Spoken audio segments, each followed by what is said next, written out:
एक क्वेश्चन और इस पर हम अगर देखें तो ये क्वेश्चन आपको मिलेगा,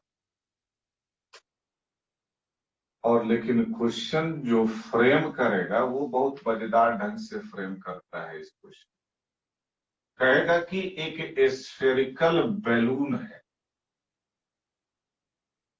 एक स्फेरिकल बैलून है और इस बैलून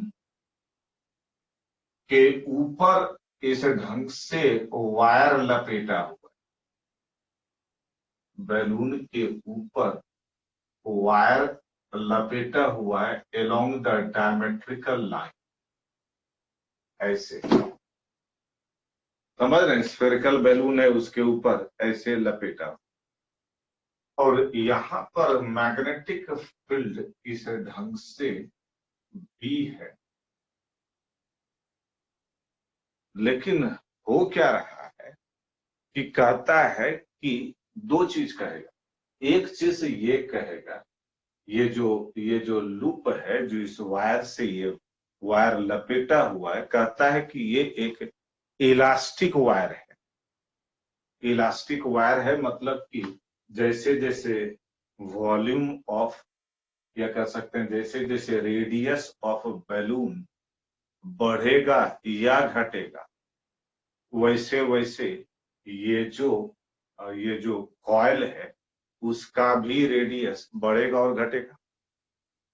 अब इस पर दो क्वेश्चन कर सकता है। एक तो कि मान लीजिए कि एयर पंप से इसमें एयर फिल किया जाए, एयर फिल कीजिएगा तो रेडियस ऑफ द बैलून बढ़ेगा, सही है।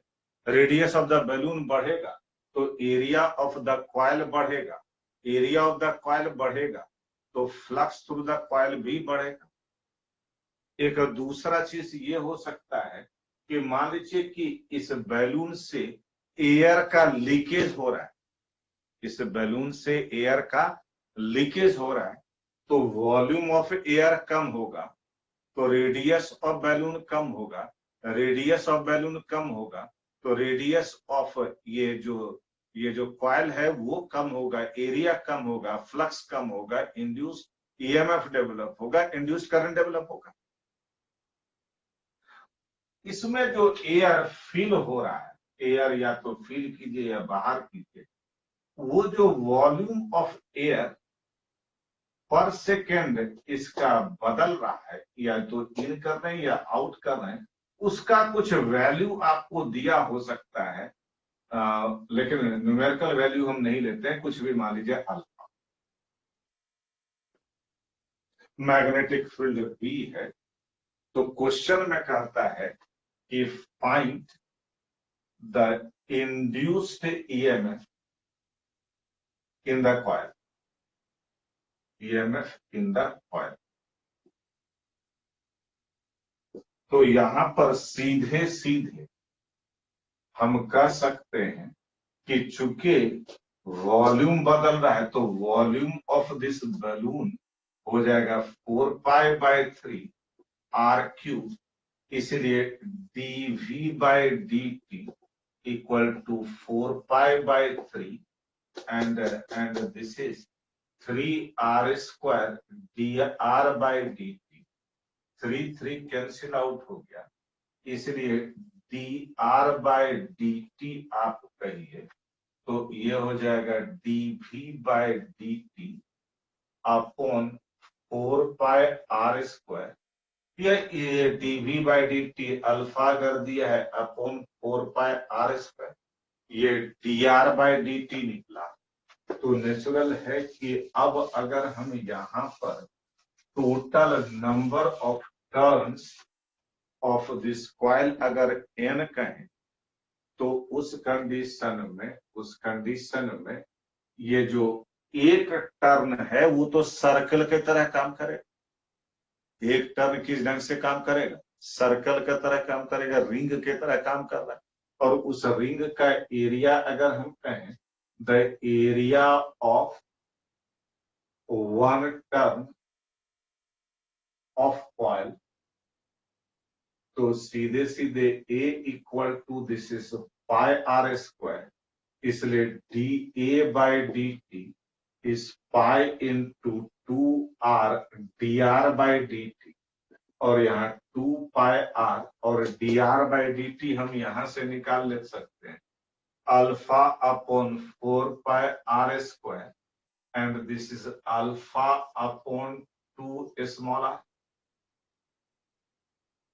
और यहां पर जब dA/dt निकल गया, इसलिए यहां पर इंड्यूस्ड ईएमएफ अगर लिखना चाहते हैं और नंबर ऑफ टर्न्स अगर n दिया हुआ है, तो n into B into dA/dt, और यहां पर लिख सकते हैं एन बी और dA/dt अल्फा अपॉन 2r।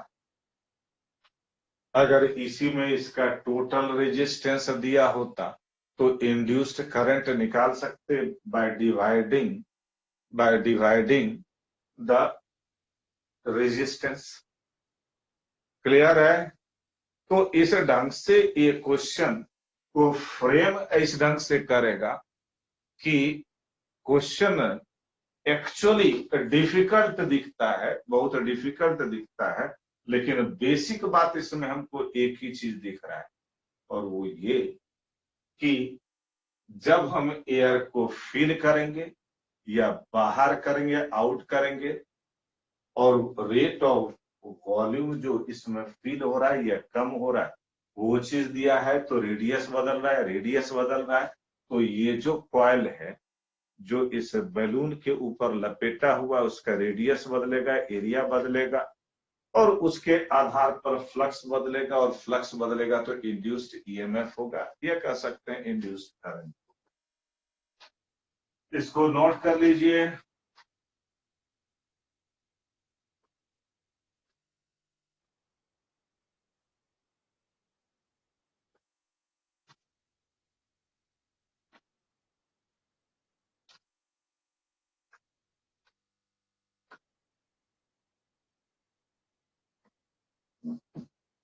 और जो नोट कर लिए हैं वो लीव भी कर सकते हैं।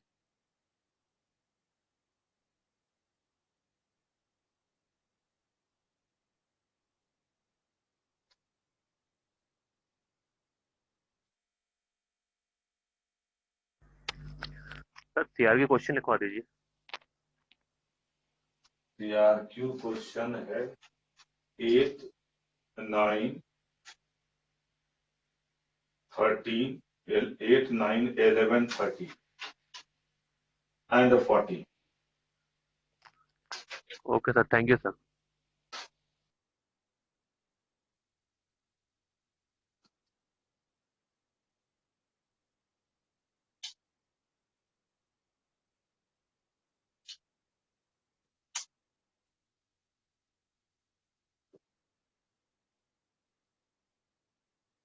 जो नोट कर लिए हैं वो लीव कर सकते हैं।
हो गया।